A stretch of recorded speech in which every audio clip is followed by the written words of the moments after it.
આખા રાજ્યની અંદર જ્ઞાતિવાદ ફેલાવવાનું કામ કરતા આ કોંગ્રેસના બંને નેતાઓને આ બનાસકાંઠાની જનતાએ પાણીચું આપવાનું કામ કર્યું છે. માત્ર જ્ઞાતિવાદ, વર્ગ વિગ્રહ, હું આ સમાજનો નેતા, હું આ સમાજનો નેતા, હું બનાસની બેન, અમે તમારી બેન, તમારું સન્માન કરીએ છીએ, તમે અમારી સૌની બેન છો.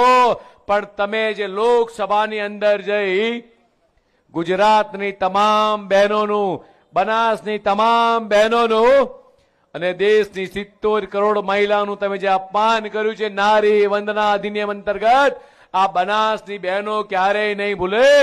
આ બંને કોંગ્રેસના નેતાઓ કાન ખોલીને આજે સાંભળી લે. વડગામની અંદર પણ ભવ્યથી ભવ્ય વિજય થયો છે.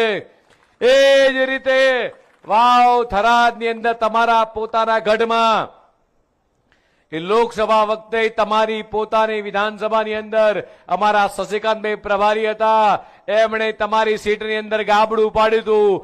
આ વખતે તમારા પોતાની સીટની અંદર આ ભારતીય જનતા પાર્ટીનો કાર્યકર્તા, બૂથનો કાર્યકર્તા એ તમારા સાડીના પલ્લુમાંથી બાંધેલી સીટો વાંચકી અને ભગવો લહેરાઈને આવ્યો છે. નતમસ્તક વંદન કરવાનું મન થાય મિત્રો તમામ કાર્યકર્તાઓને. કે સાંજ જયારે ધાનેરા ખાતે આયા, માવજીભાઈને ફોન કર્યો. માવજીભાઈ કે સાહેબ જાહેર સભા કરવી છે. કીર્તિસિંહને કીધું ધવલ મેં કીધું ખરો બપોર છે ભાઈ, કાર્યકર્તાને તડકો લાગશે, મારા ખેડૂતો ભાઈઓ બહેનો આ તડકામાં આવે. એટલે કીર્તિસિંહ, માવજીભાઈ બધાની લાગણી, સાહેબ સવારે બધાને ખેતરના કામ હોય, સાંજે ખેતરના ઢોરના દોવાના કામ હોય, અને આ બનાસકાંઠાની જનતાએ છેલ્લા 31 વર્ષથી સત્તાથી દૂર રહી છે. આપણા કુમુદબેન 31 વર્ષ પહેલા એ જિલ્લા પંચાયતના પ્રમુખ બન્યા હતા, ત્યારથી લઈને બનાસની જનતા એ સતત એ વિકાસની જોડે ઉભા રહેવાનો પ્રયાસ કર્યો છે. તમે ખરા બપોરે આવશો તો અપ્રિયમ પ્રેમ એ તમને અદ્ભુત પ્રેમ મળશે.